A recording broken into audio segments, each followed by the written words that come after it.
Welcome to the Mothman in the Bible Belt podcast with your host, Buck Fantastic.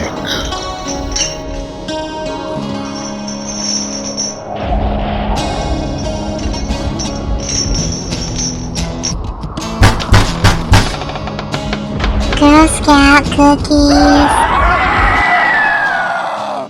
Actor, comedian, and writer Sam Pancake swapped the green rolling hills of West Virginia for the bright lights and big pollution of Los Angeles. He currently stars as Carter French on ABC's A Million Little Things. He's amassed 109 roles in television and film and starred in numerous commercials and theatrical productions in his 30-plus years in show business. On this episode of the Mothman in the Bible Belt podcast, Sam Pancake dishes on his humble beginnings in West Virginia, life in Hollywood, and how he got from point A to point B in his career.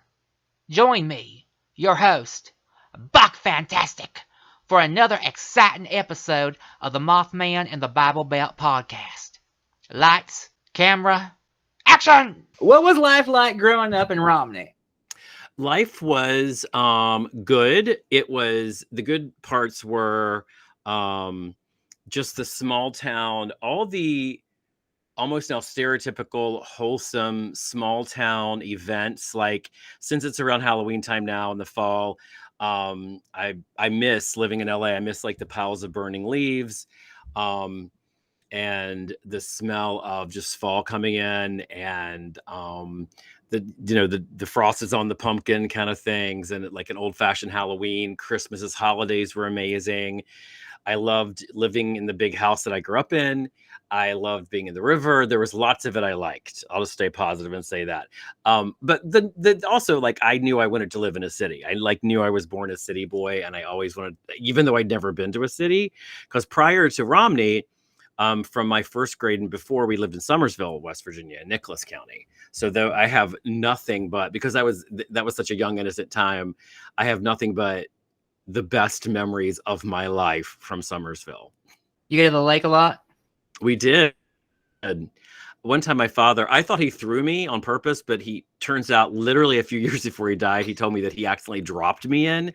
And I remember being really freaked out, and I was afraid of water for a while, which I learned at the Somersville Lake. But I conquered it later on and eventually learned to swim, and I'm not afraid of water anymore.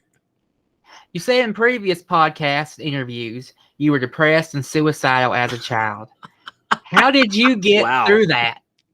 I guess that kind of like is the counterpoint to what I just told you about my magical small town existence. I knew I was gay really early. I knew I was gay, or I knew that I had these feelings strongly for men.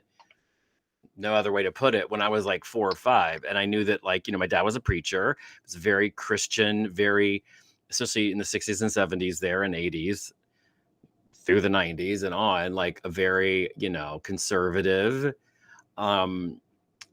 churchy, Bible upbringing, and like a faggot or a queer was the worst insult of all. I knew that I fit that description on the inside.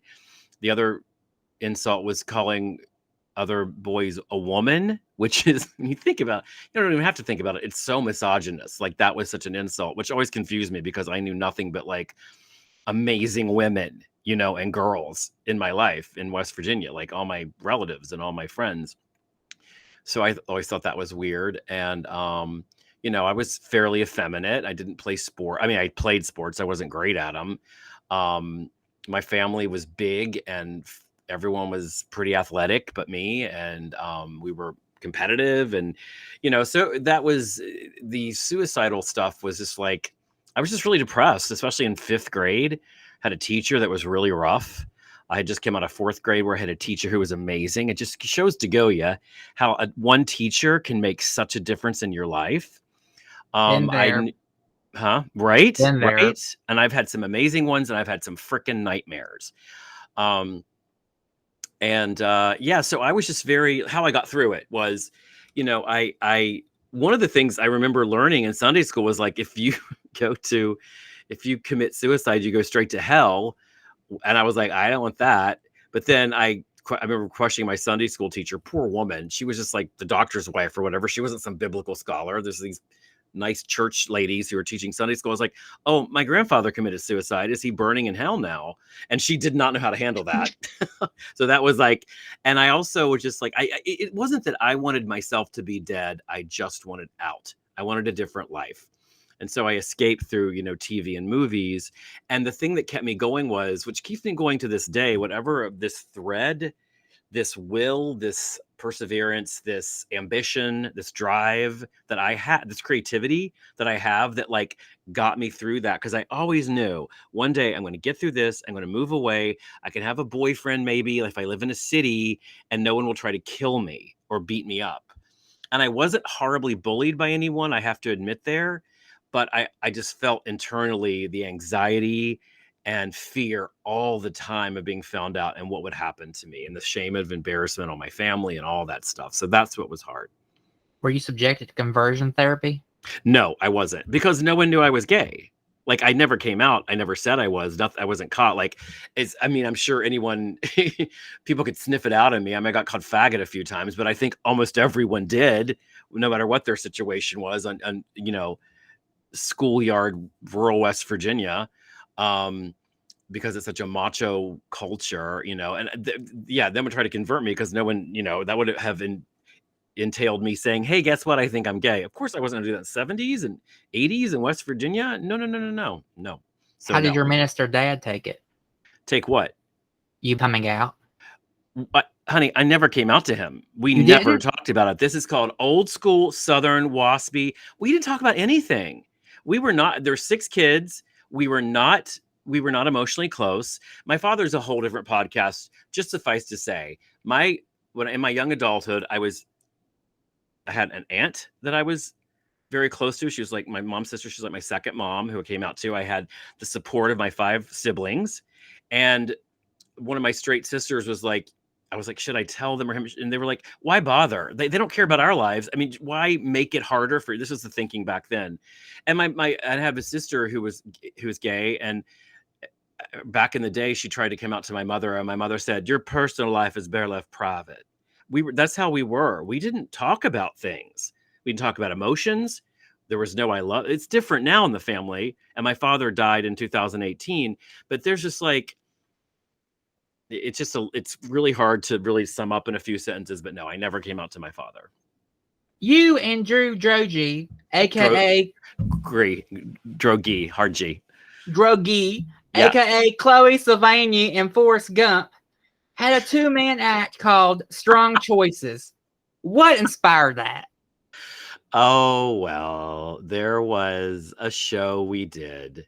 I'm not saying what it was. Drew and I did together with a group of people, and there was a guy in it who was older, another actor, and he loved to give us lots of unsolicited advice, very spiritual, unsolicited, here's what you need to do, condescending. And we've known other people like that. And Drew, we would both get these emails from him. We didn't respect him or like him, sadly. And we didn't think he would, and he was kind of a diva in this production. And so we were like, we wanted to do a 2-person show.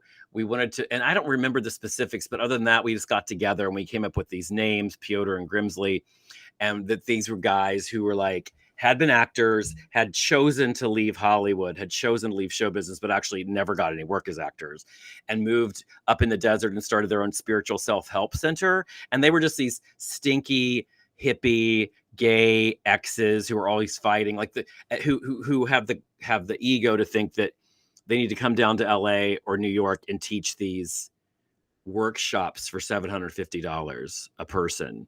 And so it was just that, and based on all these, especially out here, and it's everywhere, but and I'm a pretty spiritual person. I can get down with a lot of new age stuff, and I do, but like, it was also just a spoof of all the like rituals and crystals and naming your spirit animal and tarot and like all that world. So we would do these things. We called them showmanars, where it was a show and a seminar, and we would just teach people how to be better because we were so much better than everyone else.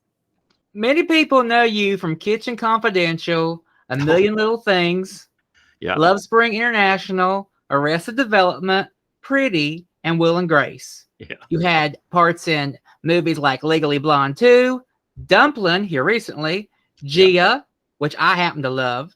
Yeah, My film teacher hated it, but I loved it. And Space Station 76, which you co-wrote. Yep. You've had 109 roles that I've counted on Internet Movie Database. What's been your favorite role to date? The role of mother. My kids are the most important thing to me. That was a joke.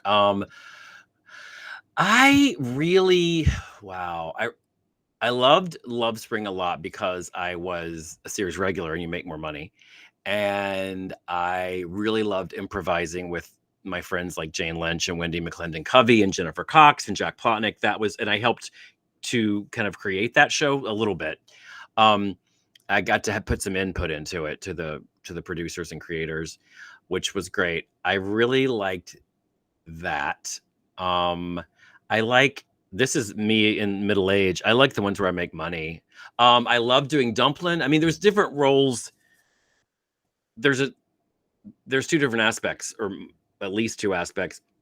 One is the experience of doing it, who you're working with, what the director's like, the material, the location, the fun of getting to do it, whether it's a comedy and you have to be funny, or it's a drama and you have to cry. And there's also like, oh, what role the human being that I'm portraying is my favorite person. So it's two different things, but Dumplin was so much fun. It was in Atlanta for 2 weeks. Everyone was fun and great. My friend Ann Fletcher directed it. I love Atlanta. I love being on location. I loved my hotel. I had free time. I had other friends who were in Atlanta working at the same time. We got to hang out. Who's been your most difficult co-stars to work with? Drew Droege. Next question. I'm kidding. That's a joke. I adore Drew. I was just with him the other day. Oh my God, I'm not going to tell you. Are you kidding me? Say it out loud. Nice try, Mothman. I'll save that for the book. I would like to say that thing of like, I worked with a Cocker Spaniel once who bit me, and he's a bitch. But no, I've only worked with good animals too, I think. Yeah. Best co-star to work with. I love working with Drew. I love working with, because I'm also, the IMDb stuff, it's 109 like movies or TV stuff. I've also done a shit ton of commercials, and I've also done a shit ton of, and that's a specific, I know, legal measurement, a shit ton of stage stuff. So in terms of, you know who I had a great time with? I recurred on this show called Life with Bonnie Hunt.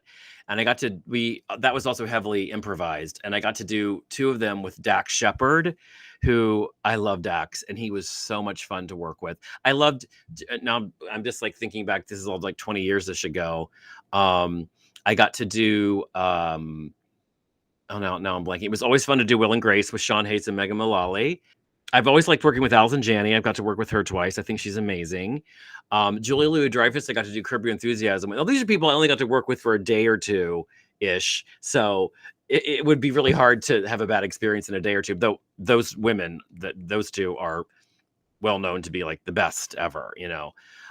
So Julia Louis-Dreyfus was great. I always love working with Jane Lynch, as I said before. I love Jane. And now currently, A Million Little Things, I play the assistant of Grace Park, her character Catherine, and I love Grace. And I'm so lucky because when I do it, I almost only am with her, and I fly it from LA to Vancouver, or like last fall I was there for 3 months, but all my stuff is almost all with Grace, and she's amazing. And if we lived in the same city, I'd be bugging her to hang out all the time. She's so great. Everyone on that show is really cool though, and I'm not just saying that. It's a really particularly good group. So they've been very lucky to have these great people, and I'm lucky enough to get to go be in it sometimes. Do you feel that Hollywood has pigeonholed you in gay parts? Yeah. I was talking about this on another podcast recently, and I only mention that because I sometimes don't realize things until I'm saying them out loud. And the thing is, it was good and bad. Like back in the day, there's a lot of stuff I know I didn't get because people knew I was gay because I was out. And if casting directors knew me, you know, they would even hire gay guys to play gay roles. It was very rare. They didn't write that many gay roles, and still, how do I put this tactfully? But then the stuff I did get, I was like, yes, I'll play gay roles. I'll try not to be a big stereotype. Even a lot of the ones I played were like, oh, you know, or just these kind of flamboyant stereotypes. And as we know, those people exist, but all kinds of gay people, or LGBTQ people, or queer people exist. There's not just one way to be any of those things. There's not just 13 ways to be any of those things. There's a million. And so but I know there was some stuff that I went in for and would do well and not be like weird about it, because a lot of straight guys wouldn't want to do it, play a character or go in for a character who was even remotely thought of as gay. But then later, like, now if I was just another vaguely Tom Hanks looking I'm so average in every way, some average looking like blue-eyed white guy, would I have done anything? I mean, the gay, I now realize that it's, my superpower, and it's one of my gifts, and I've been able to work for over 30 years now in this industry somehow, while being this thing that was taboo or unspoken of or rarely allowed to be in showbiz and entertainment, and even more rarely allowed to be not as a stereotype. So I guess my point is, yes, I've been pigeonholed, and it's been good and it's been bad. So directors don't see you as being able to play a remotely butch part? I've played some. I've done some things that I've been pretty butch in. And I've especially in commercials, I played lots with like, I'm a dad and these kids are driving me crazy. My baby just got born. I'm the luckiest man on earth. Like, I've done that stuff too, but there's a lot of things where like they're going to book a guy who really embodies that, because on camera acting, it's not like in college when you're like, I'm doing Chekhov and I'm playing an old man, and then tomorrow I'll play Romeo in Romeo and Juliet, and then the next day I'll play, a fancy lord in a restoration comedy. Like, that was the kind of training I got, which was really more for regional theater and repertory, which I don't do. But on camera, when this is all you see, you get cast real close to home. And I've been like, and it's, I like when I just get to play like a lawyer, or some doctor. Like, I'm going in for all kinds of different things. And there's some things I've been offered that I couldn't do. So like, things have opened up a lot more for me, luckily, in the last 10 years, as there's more of TV in general, and they're writing more of a variety of queer roles. Or not queer roles, there's just more volume now. So you land where you land. You said in previous interviews you had issues with meth and alcohol. How did you get sober? Did someone stage an intervention, or did you just do it yourself? Well, my intervention was like this. I went missing one night. There was a manhunt. They found me at another friend's house. It's like passed out drunk. And they took my two friends, Robert and Marcel, took me to my sister, I have a sister that lives here, and she's a therapist and works in mental health. And she said, because I had missed a show that night, I was supposed to do this sketch comedy, to do a sketch in a comedy show at UCB with Drew Droege, and I just didn't show up. And I mean, I knew where I was, but they didn't. And it was at the very end days of my really, really heavy drinking, which was like 2008. I mean, I've always been a party boy. I've always been able to consume and hold my drugs and liquor well, whatever that means. Or so I thought. And the last 3 or 4 years of my drinking got really bad. And then when they took me to my sister, and my sister said, you missed a show. That's your bottom. You're going into rehab. I said, yes. So my joke is like, they tried to make me go to rehab. I said, yes. Okay, I'll do it. And that was it. And I knew, because I was waiting for someone to stop me. And thank God it wasn't like me being in a drunk driving accident or hurting anyone. So, yeah, it was 9 years in June. I've been sober. And yeah, I really had my drinking and partying went from like, woohoo, to like, oh shit, I can't get out of this by myself. Congratulations on 9 years sobriety. It's difficult, especially in this state. Just about everyone's on drugs. I know. It's hard. Your brother Chet Pancake did a great documentary on mountaintop removal mining called Black Diamonds. Yes. I saw it. It was awesome. Thank you. Are you and your family a bunch of hippie environmentalists growing up?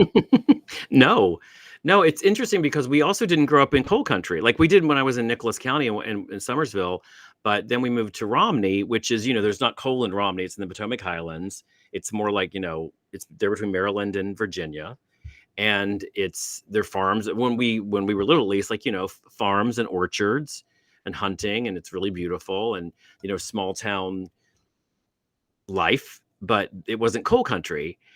But and my sister Ann, who also was a part of that process, and Chet were, staunch environmentalists on behalf of West Virginia. And, my mother grew up in Huntington. We were in Huntington a lot growing up, and we would go back to visit Somersville. And, we would visit all over the state when we were young. And we have relatives down there. So yeah, it wasn't, no. My parents were very old school, very waspy, old school. I was raised in the tradition of a Southern gentleman, as my father would always tell me, who apparently aren't allowed to be gay. Little did he know. So no, we were not hippie environmentalists at all. How did you get into acting? What do you mean? Like, how did I? You mean Like, were you doing like school plays and stuff like that? Oh yeah, I mean, yeah, I knew I wanted to do it from seeing movies when I was little. I was like, oh, that looks really fun and interesting. And then we didn't have a drama department or a theater department in high school at Hampshire High. We had drama club, and we did plays there on a pretty minor scale. And then my parents, for whatever issues we've had, didn't stand in my way to go to WVU and major in theater. They were just like, they didn't even say you need a backup plan. Like, everyone said that, but they didn't make me minor in anything. And I was always so mad at them at the time, and mad at the world, as often we are when we're that age, and like just want to get the fuck out of the state. They let me major in theater, and my dad paid for it. Like, we were very fortunate that way, very privileged that way, which of course, privilege doesn't see itself. So I didn't see that at the time. And, but then after college, you had to like keep your grade point level average up, and you had to, or he'd cut you off. And then the minute you graduated, you were cut off, which was fine, and then if you wanted to go to grad school or just out in the world, you were on your own. And oh boy, were we. He would not give a nickel after that. But even as a loan. Anyway, that's a different story. I turned out okay. Wait. Oh, so then I moved to LA after WVU, which I had a great time at WVU in the theater department. Got a really solid education there, theatrical education, not on camera. That came later. Moved to LA, and I just started taking classes and going to workshops. And they would do these casting director workshops. You would go in, a casting director from a TV show or commercials would be there, or movies, and you would get a script and you would cold read it, and then they were ideally supposed to remember you and bring you in for things. And luckily for me, they did remember me and bring me in for things. And I got an agent and a manager, and started booking commercials, and I started booking tiny little TV parts, and just built it up from there. And I also worked in casting from 88 after working. Oh my God, I'm hungry. After working as a waiter at restaurants for the first couple of years, no, really just the first year, I then started work studying at a casting facility. And then I took classes there, and then I got hired there full time as like a PA, making like, nothing a week. And when I look back and think of how little I thought I could live on, we were not raised talking about money at all. I just did not know what things, that's the one thing people need to raise their kids about, is money. Was the rent more affordable in California back then? Well, yeah, it's always been, it gets worse every year. So yeah, I mean, like, it didn't feel that way. I remember I was like getting a studio for $250 at one point. I was like, oh my God, it was a big leap, but whatever. So yeah, that's what I did. And I started acting, and that's how it happened. So you have a recurring role in A Million Little Things. How did that role come about? DJ Nash, who's the creator of that show and the showrunner, saw me. It's probably been like almost 20 years now. He was his first pilot as a producer and showrunner and creator. It was a sitcom based on his life. I went into audition for a part that I was totally wrong for, but he really liked what I did anyway, because it was like this beer drinking frat bro, like straight dude, who's like in a lazy boy recliner. That's what or eating pizza, like one of those, like this butch dude role. And I went in and was just myself doing it, and it was so funny to them. He said, "You're not right for this, but every time I'm able to hire you, I'm going to." And one hears that a lot. Like, I've been fortunate enough to have people say to me, "I really want to work with you. If I make it big, I'm taking you with me." DJ's actually done it. So eventually he did start to be in a position where he could hire me, and he's put me in all this stuff. And then he put me in the show, and I'm very fortunate and grateful. You hear a lot about people going out west attempting to pursue a career in acting that wind up in porn or tricking. Has that ever happened to you or any of your pals? Honey, it's different now. First of all, called sex work. And I do have friends that do sex work, and some of it's acting, but it didn't happen back in the day. I mean, when I first moved here, no, none of my friends that I can remember were sex workers or worked in porn. Now I know a lot of people who are actors and otherwise who have done sex work in their life and or do it now or have OnlyFans. Not people who are, I mean, I'm hooray for everybody, you know, especially this pandemic. I knew a lot of, I mean, because I'm gay, I mostly just know what the guys are up to, but I know a few guys who like, I'm going to do OnlyFans, and no one was complaining, and good for them. You do plays and a podcast on the side. Is it difficult for actors that aren't regulars on a TV show and that don't get regularly cast in movies to get by? It can be. Yeah. I mean, it's one's life, like my life is one of my main lessons has been learning to manage my anxiety around that. And one of the reasons I drank into so many drugs, especially from like 07 till I stopped completely, in 2012, was anxiety about career and not working and not always knowing when rent was going to come from. And of course, the fact that I was drinking and drugging so much meant that I wasn't doing enough to keep my money and my life manageable and stable. There's a lot more I could have been doing that didn't. And now I've changed that. That's why I'm so busy all the time now. I'm like, I feel like I'm making up for lost time. I don't feel stressed about it. And as I've kept clean and stayed in therapy and gotten more emotionally healthy, work has gotten better. You know, it's also helped that like we have this booming industry now with so many streamers and channels and shows and everything. But yeah, it is hard. People have to. I've been fortunate that I made this decision a long time ago. I keep my overhead low. I don't own a house. I stay places that are cute as hell, but rent is cheap. The last two situations I've been in have been friends' guest houses, which I really love that. It also means I can travel, go do whatever I want, don't have to worry about anything. I would love to own a house one day, but I'm not ready to, because it's always something with home ownership. You know, I grew up in a 22-room, big ass old house in the country. My friends here, who even rich and famous friends, and they got the money to cover it, but it's always fucking something, you know, when you're home ownership. And now it's I don't have to worry about any of that stuff. So yeah, people do have a lot of anxiety around that. It can be hard. And I have chosen, I mean, not really chosen. I've just been fortunate that I never really wanted to get married or have kids. So I don't even have a cat right now. Like, and I love it. So I am like, just got to take care of me and have a real good time at the same time.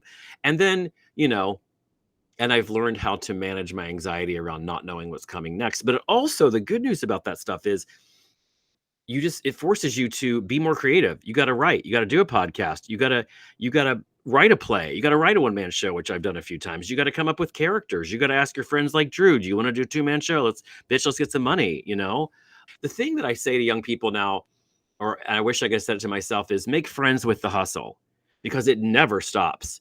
And we didn't really say the grind back then. At least in my circle of friends or people I knew, but it is the grind. Like I wish I'd made friends with the grind, because make friends with auditioning. Don't be resentful. This is because could be so resentful and have an attitude like, why do I have to audition? Like, how dare I, first of all, like what a cocky little bitch I was. Not that I said that out loud. It was just in my head, but I was just like, love every aspect of it. Love the not working, figure out how to do it. Your job really is what to do with yourself between jobs anyway. And your other job is finding a job. So learn to love it or get the hell out. That's why I got no patience for people like, Hollywood's not giving me what I want. Oh, really, honey? Do you know where arena you stepped into? You ever heard of showbiz? Showbiz, not show therapy, not show democracy, not show I'm going to get what I want. And if you don't like it, I mean, of course, we should work from within to make things better. But you got to learn to live with the hard part if you want the other part. You had a bit role in Gia. A bit role. It's so old school. A bit. It's called a CoStar. Thank you very much. I forgot. I haven't seen it in a while, but I've seen it 3 times. I'm kidding. It's so funny when people say, no, the terminology like bit role is not, it always hurts. It's funny. I'm not trying to be negative. No, I know you're not. I know you're not. It makes me laugh because it sounds so like MGM in the 40s, you know, because that's what it would be back then. Had a bit part. Anyway, yes, I played an assistant. I played many gay assistants, and that was one of them. Faye Dunaway was in it.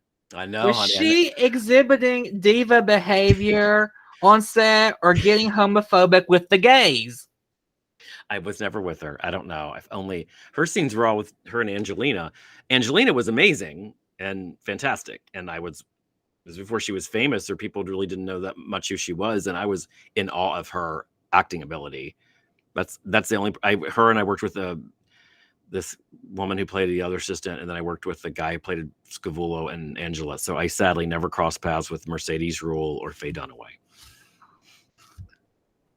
I love Mama Dearest. Me too. You did an episode of Angel. Yes. Joss Whedon. The pilot. Yeah. Joss Whedon has been accused of being a toxic boss. That's what I heard. Was he a dick when you shot your episode? No, I always. This is before his. I mean, my experience was fine. I barely was around him. I remember auditioning for it and talking to one of the producers and him, and I was like, "Oh my gosh, Joss Whedon," because I had always wanted to be on Buffy because I loved it, and I had a bunch of my friends were on Jack Plotnick, Tom Link, Kali Rocha, more. Like I was close friends of mine were like Buffy in the Buffy canon, and I never was, which hurt my feelings. But I did get to do like Angel. So they said when I auditioned for this like very small bit part in the Angel pilot. I was like, heck yeah. And then I don't even remember what I do. I remember I'm barely in it. And then I still get checks for, $1.98 from Angel. Joss Whedon was fine. Like I didn't have any problem. I wasn't around him enough. People like me in those roles, like it's, I'm sure it's different for women. Tom Link, I know my friend Tom has worked with Joss a lot. I don't know what any of that's about, so I can't really speak to it. But I believe women. I believe the people who say it was like that. That's for sure. David Boreanaz recently uploaded a video on the internet. Have you seen it? Is that this kind of podcast? No, I have not. But David was another one that I knew back in my casting days. And then I was like, when we did Angel, I was like, I wonder if he'll remember me. And he totally did. I mean, at least he pretended to. He was so nice. Because I was in a scene with him, I guess. Or I remember I was with him. Remember we were in Redondo Beach. That's all I remember. No, I haven't seen it. I'm not going to talk about people's naked videos on this podcast. Jesus. I'm a good Christian woman. You did Pushing Daisies. I love the show. It was beyond weird and morbid. Were you shocked it got canceled? I was sad. I don't know that I was shocked because I knew how expensive it was, because it was a very expensive show to produce, because you saw it. It's like it was amazing. Lots of effects. Yes, and production design, and that stuff takes time and like money. The thing about me is like I was actually in the second episode. Brian Fuller is an old friend I've known for forever and a great guy, and he put me, another one of these people that have been nice enough to put me in their stuff.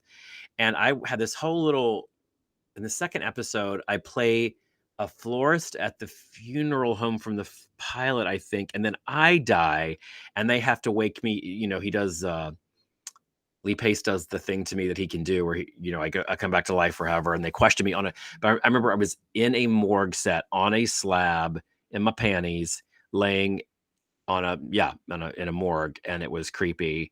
And then when I died, the giant fishbowl goes on my head and I drown in it, but they put the water in with CGI, but it never ran. So then that was what I was sad about. And then the next season he was like, "Oh, this role is yours if you want to do it." And I was like, heck yeah. I was sad because I was hoping to see more of it because I really enjoyed it. Your first acting gig was Wings in terms of television. How did you get that part? It was my first TV sitcom. Yeah, I'd done commercials.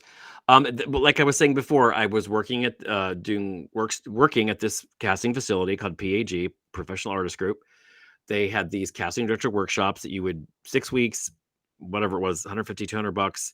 They've been determined to be illegal now, which is a different story. You would pay your money. The casting person would come in, talk about what their show, talk about what they do, answer questions, give a talk about, what they expected from actors, hand out scripts. You would read them. So one of those, Sheila Guthrie, she was the casting director for Wings. She was amazing. She brought me in to read for that one-line part for meeting me in those workshops, and I got it. And I remember it was at Paramount, and I booked it. And then the casting assistant, Jeff Greenberg, who later went on to cast millions of things, including Modern Family, he walked me over to set, and it was Paramount. And I remember that because it was the same in my brain. I might be conflating this, but it was the same stage at Paramount where they shot Laverne and Shirley. I think someone told me that. At least that's what I'm going to believe. And I was so excited because that was my favorite childhood shows. And and that it's also that part of Paramount that used to be Desilu and then used to be RKO Hollywood. So it's like an amazing lot to be on. I was like, oh my God. So it was really cool and fun. Besides your work on TV series and in movies, you've done several successful plays like Facts of Life, Golden Girls, and Homecoming Queen's Got a Musical, with my fave, Julie Brown. Oh, Julie's the best. She's the Have absolute you ever treasure. thought about bringing these productions to West Virginia? In particular, the Clay Center. The thing about that is, if someone wants to pay for it and pay for us to fly us out and do it, fine. But like, we are the four of us, Jackie Beat, Sherry Vine, me, and Drew, are already pretty busy, especially now that like to the degree that it is that business is back. It's not out of the question. I mean, it's just a matter of someone wants to produce it. Like that's the work. It's a lot of work to pull all that together and produce it and fly us there and put us up and do all that stuff. And then is there any money left over? I don't know. It's not. I don't want to do it so much that I want to produce it or put up with all the headache. I'd rather stay in LA and do it here. But it's not out of the question. It's nothing against West Virginia. I think that would be amazing there. It's just logistics, scheduling. The art scene here is bland and shitty. So well, do you think enough people would come? And you are generous to call them plays because we really just do the scripts from this for Facts of Life and Golden Girls. We just do the scripts from the sitcom, the actual scripts, but we're dudes in drag for the most part, dudes, not all of us. I think people would. It's different. It's different, and we need different here. Yeah, for sure. I was watching Celine Luna's music video on YouTube called Calling It Out. Was that you hovering over a bunch of dancers with Celine, Jackie Beat, Nadia Ginsburg, and Calpurnia Adams? Andrew Drogi and Mario Diaz. Yes, that was me. Selene is how you say it. I was just with her last week in Palm Springs. Yeah, I love that. That was so fun. Our friend Billy Butler directed it. We had those. I was in some kind of Napoleonic sort of situation. That was really fun. Yeah. I saw that 10 years ago. Yeah, I think it was 10 years ago. It has been 10 years. Wow, yeah, because I remember I was still drinking, that's for sure. It was a fun little video. You did, as I mentioned, you did the Golden Girls with Jackie Beat. Is Jackie a diva? Does he throw tantrums on and off set? No comment. Yes. Jackie will never change. I've known Jackie since 92. I love and adore Kent. That's Jackie's real name. His pronouns are whatever he, his, or they, she, her. And yeah, she's something. I mean, she's brilliant.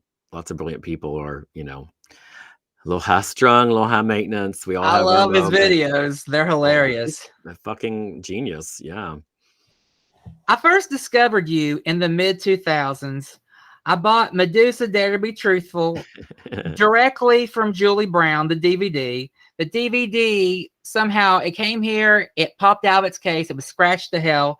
I sent it back to Julie because it was from Julie herself, and she wrote me a really nice apology letter.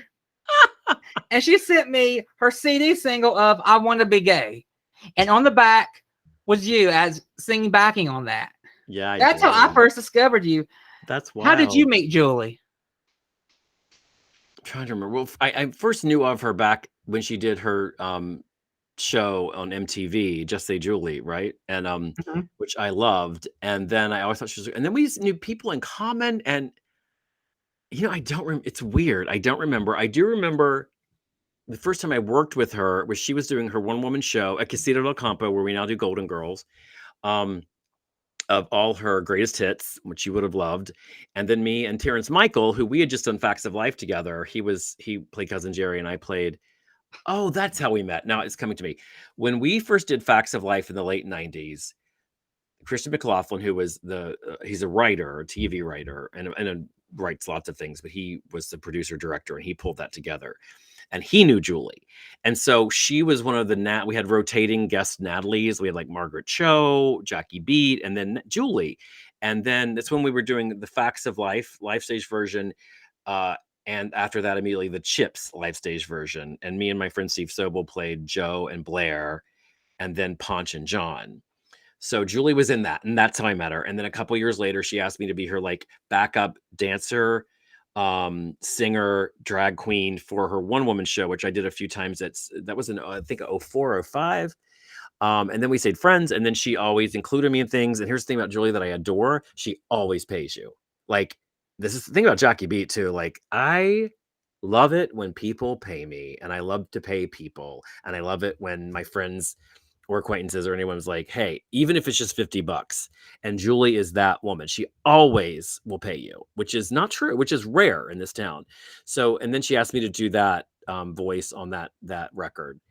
Yeah, and then we did Homecoming Queen's Got a Musical, which she said, do you want to play the Homecoming Queen? And I was like, I don't want to shave my beard for it, because I ended up shaving my beard anyway for the character I played, but I was like, I don't want to have to get in drag for the show. And so Drew did that, and I did the sassy gay best friend, which I still wish I could somehow do a couple shows as the drag queen. But like, I'm a middle-aged hairy man.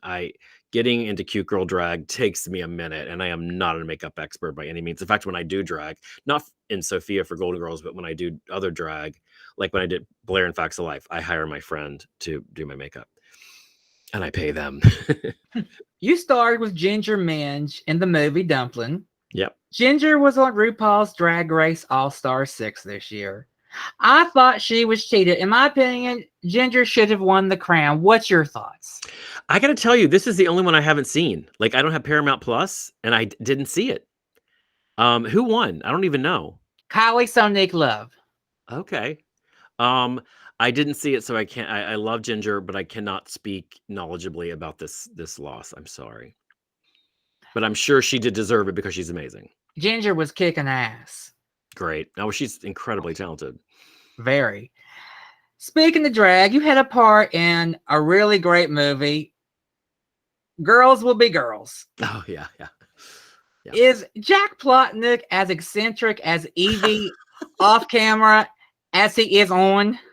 No one is eccentric as Evie in the world ever. No. That movie was just so hilarious and so politically incorrect. I mean, I love it. Well, I'm glad it just got restored. They did it in high def.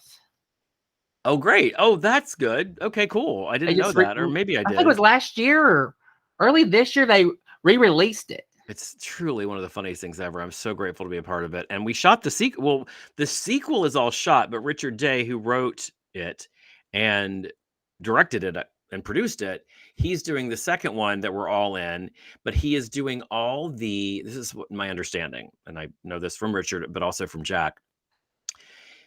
Richard is doing all the background and production design on a computer. Like, he's teaching himself how to do it. So it's all going to be like, we will be the human beings, but everything else will be created by CGI. And it takes some time, but eventually it will be done. And I did see the scene that Jack as Evie and me, not as the character I did in the first one, because it was like Coco's ex-fiance or something. In this one, I play Evie's agent. Is there any chance of there being a Girls Will Be Girls TV series? Or, I mean, I know there was some little web shorts. No, they tried it. Like, it was web shorts, right? Before that, though, it was close to becoming a reality at Showtime.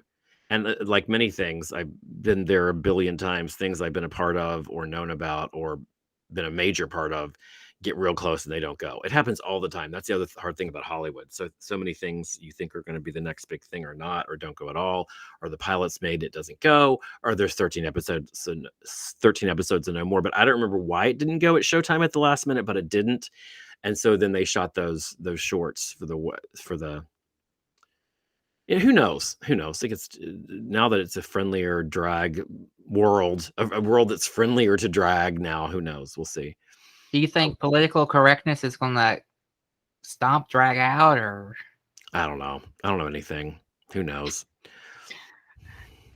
Nothing will stop drag. I mean, nothing. But like, it's in terms of the politically incorrect thing, it's always going to change and ebb and flow what people feel about different things, and we'll see. I don't know.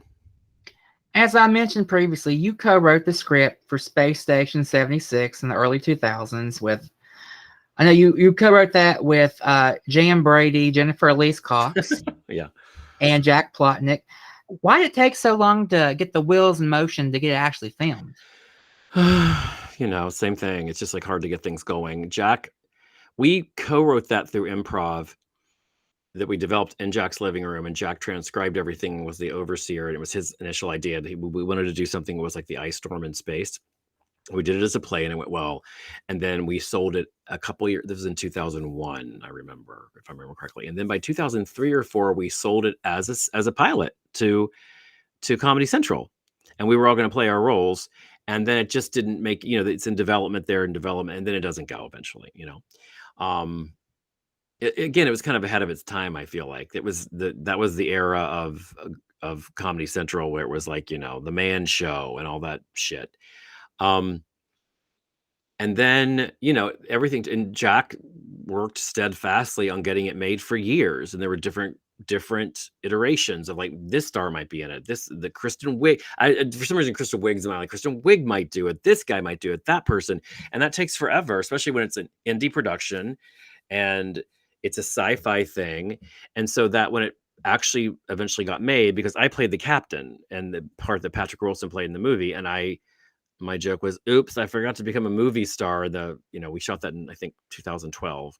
I forgot to become a movie star in the last 10 years. So I didn't get to play my part. Fine. Liv Tyler played Kali Rocha, was one of the other writers. She also has a nice sized part in the movie.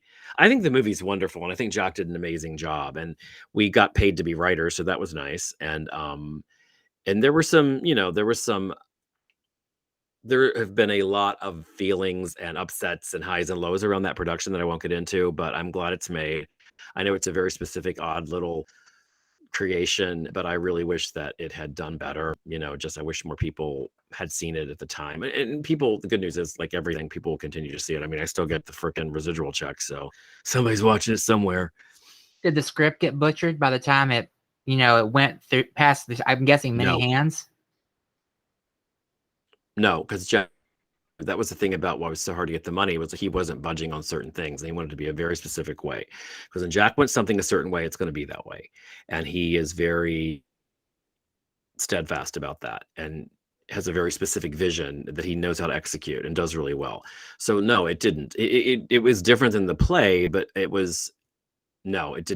did not get a bunch of, because it was independent production, it didn't have a bunch of studio or network people over it going, change this, change this, change this. And those actors, Liv Tyler, Matt Bomer, who's amazing, and Patrick Wilson, signed on to do that script, So, I mean, some things got cut out, as like in all movies, but the script was shot as it was, is my understanding from what I remember. Again, this was like 7 years ago, I think, whenever that was. How do you feel about streaming platforms? They are a joy for consumers, but for some people who provide the content, many feel like they're getting cheated. Do you feel that's why we almost had a strike for IATSE, which is the stage hand, the crew that does all the really hard work all day long, longer than any actors are over there. We almost had a strike here in the country because of that, but they haven't ratified the contract yet, but like hopefully they will. I mean, I hope they get everything they want. If we had to strike, I was ready. We were all ready to. I mean, I've been through the commercial strike of 2000 and the writer's strike of 2007, which really kicked my ass. So I was ready to strike and join the picket line with them. And who knows, maybe in 3 years we will have to. But yeah, the streamers make zillions of dollars. They're not great. They won't show, their numbers for whatever reason. And it's just an ongoing thing. And we, as actors, we redo our contracts with them every 3 years. And so things that I did for streaming services 10 years ago, the residuals suck. The ones I did 2 years ago are better. Yeah, we just have to fight for every goddamn nickel from them. But yeah, it is like, I don't even know what to say. Is it like Spotify does music artists? Is it that bad? It's not that bad from what I understand. I don't know that much about it, but we do get paid well. And I mean, I can only speak from my own experience. I don't know what other people make. I have had I'm great. I've done pretty well on them. The residuals are not like network television residuals used to be. Nothing will be because it's network television isn't, what it used to be, it just isn't.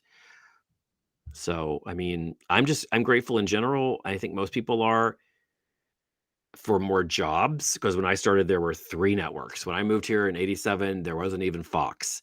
And so there was a lot less stuff. And so now there's a lot more shows. That doesn't mean it's all in LA. I mean, it's so global now, but there are more opportunities, more stories are being told, more voices are being heard. All that's great.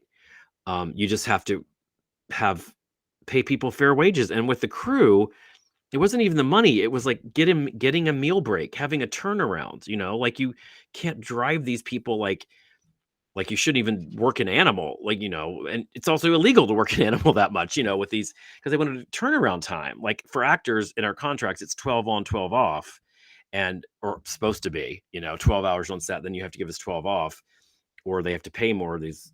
It's called forced calls, but like crew didn't get that, especially on lower budget stuff. And they were like, people were freaking exhausted. I don't even know how to do it because when actors get there in the morning, no matter how early it is, crew's already there.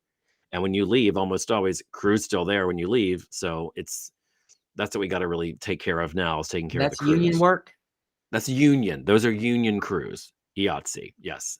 Already union. So that's So the unions are they wakish there or?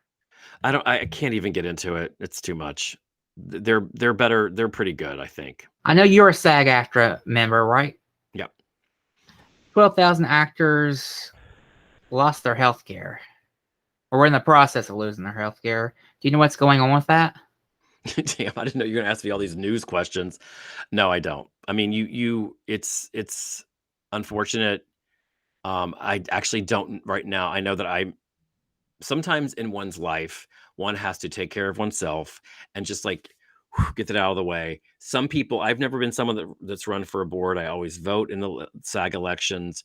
I'm not that involved in the union. It doesn't interest me that much. Some people, I wouldn't be good at it. Some people really are, and so they do that. But I really do hope that, yes, what sucks is every few years,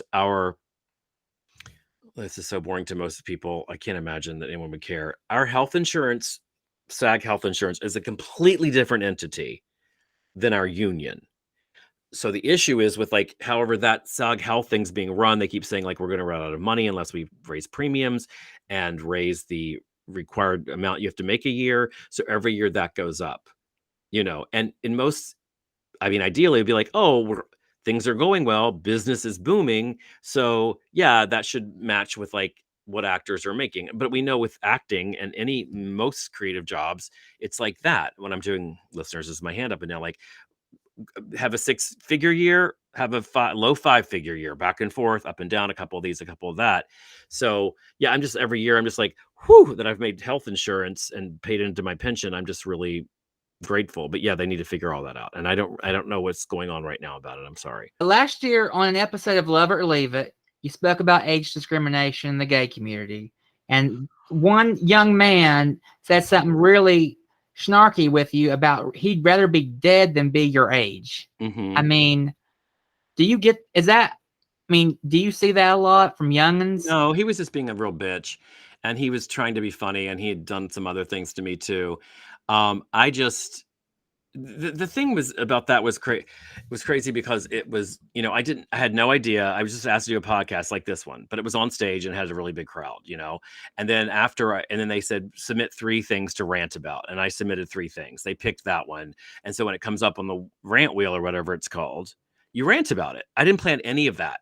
I mean, I knew if I had to do it, what I would say. So then that went viral on Twitter because of it.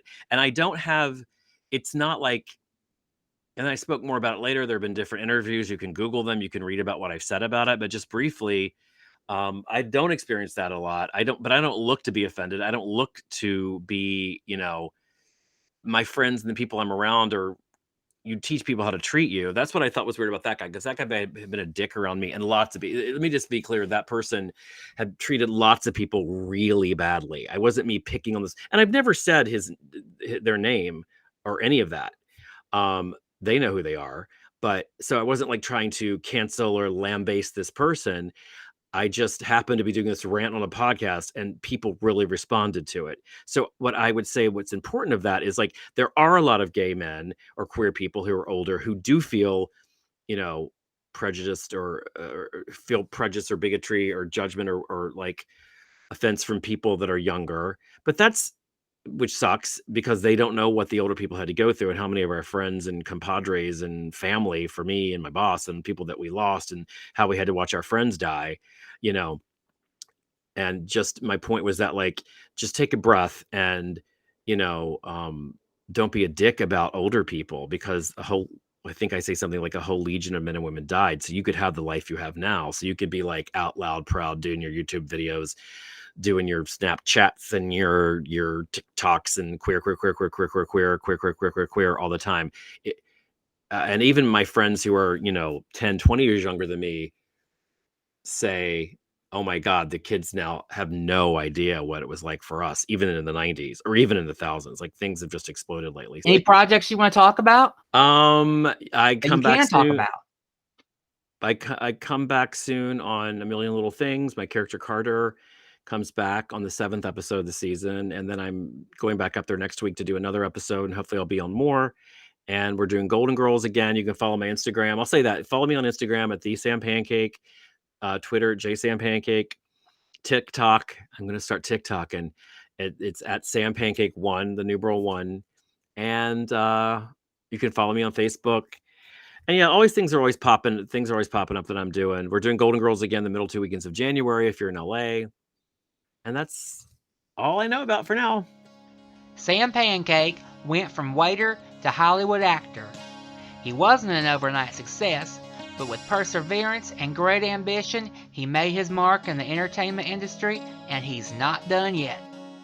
I hope this podcast episode inspires more young people in West Virginia and Appalachia to pursue a career in acting and the arts. I want to thank my guest, Sam Pancake. May you continue to have enormous success in Hollywood and in all your future artistic endeavors. You can listen to the Mothman in the Bible Belt podcast on Spotify, Apple Podcasts, Google Podcasts, YouTube, and SoundCloud. Please check out my website, mothmaninthebiblebelt.com, for updates on new podcast outlets and links to my social media. Thanks for listening.